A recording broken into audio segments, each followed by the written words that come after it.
नमस्कार दोस्तों, मैं हूं Bridget Dighe, Art of Living teacher, और स्वागत है आप सबका भगवत गीता के इस नए सेशन में। हम भगवत गीता के छठे अध्याय आत्म संयम योग के श्लोकों का अध्ययन कर रहे हैं और आज हम सीखने वाले हैं 42वां श्लोक। सीखें भगवत गीता के श्लोक ब्रिजित दिघे के साथ। श्री गुरुभ्यो नमः, हरि ओम।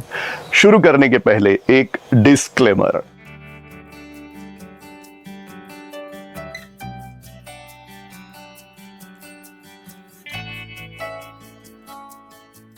ओके, तो हम 42वें श्लोक की पहली लाइन के शब्दों के परिचय के साथ शुरू करते हैं।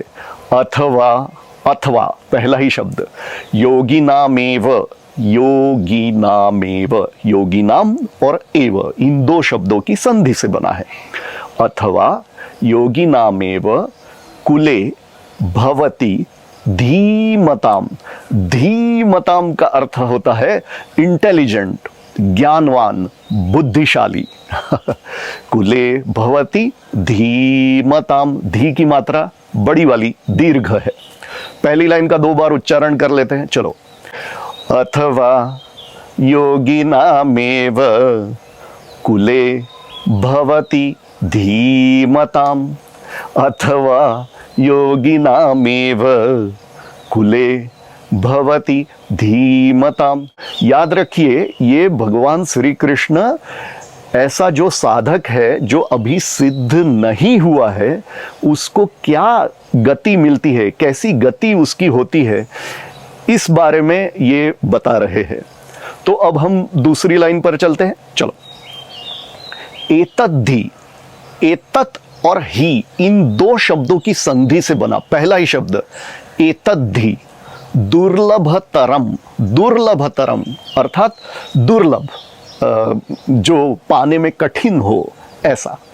दुर्लभतरम लोके जन्म यदीदृशम। यदीदृशम ये एक ही शब्द, यत और ईदृशम। ईदृशम का अर्थ होता है इस प्रकार का, इस प्रकार। यदीदृशम, तो दूसरी लाइन कैसे हुई? एतद्धि दुर्लभतरम लोके जन्म यदीदृशम। तो 2 बार उच्चारण कर लेते हैं दूसरी लाइन का, चलो। एतद्धि दुर्लभतरम लोके जन्म यदीदृशम।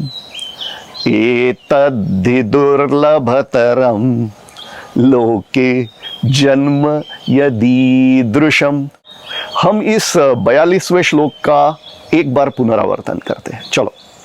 अथवा योगिनामेव कुले भवति धीमताम, एतद्धि दुर्लभतरम लोके जन्म यदीदृशम।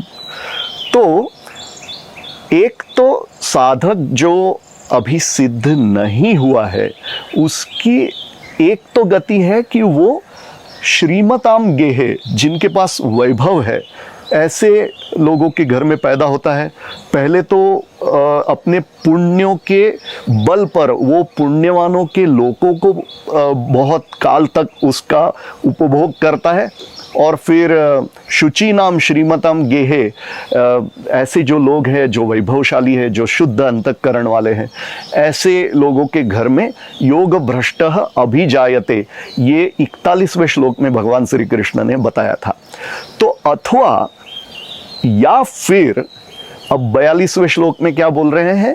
अथवा योगिनाम एव, योगियों के कुले भवति धीमताम। धीमताम ज्ञानवान योगियों के घर में जो साधक है वो जन्म लेता है। ये पहली लाइन का अर्थ हुआ। और इसके बारे में क्या बता रहे हैं भगवान श्री कृष्ण? एतत् ही दुर्लभतरम लोके जन्म यदीदृशम, यत ईदृशम। इस प्रकार का जो जन्म है, योगियों के कुल में जो जन्म है, वो दुर्लभतरम है, वो रेयर है, वो अक्सर नहीं होता है। बेसिकली योगियों के कुल में जन्म होना, योगियों की फैमिली में जन्म होना, ज्ञानी लोगों की फैमिली में जन्म होना, ये एक बहुत बड़ी बात है। तो जो साधक है जिसकी यात्रा अधूरी रह गई है, वो ऐसे योगियों के कुल में जन्म लेता है। ये इस 42वें श्लोक का अर्थ है। आपने अगर ब्रिजित दिघे चैनल को न सब्सक्राइब किया हो तो जरूर सब्सक्राइब कर ले। तो हम इस 42वें श्लोक का 2 बार पुनरावर्तन करते हैं। चलो। अथवा योगिनामेव कुले भवति धीमताम् एतद्धि दुर्लभतरं लोके जन्म यदीदृशम्। अथवा योगिनामेव कुले भवति धीमताम् एतद्धि दुर्लभतरं लोके जन्म यदीदृशम्। तो दोस्तों, आज के इस भगवत गीता के सेशन का हम यहीं पर समापन करते हैं। मिलते हैं अगले वीडियो में, जिसमें हम इसी 6ठे अध्याय का 43वां श्लोक सीखने वाले हैं। जय गुरुदेव, जय श्री कृष्णा।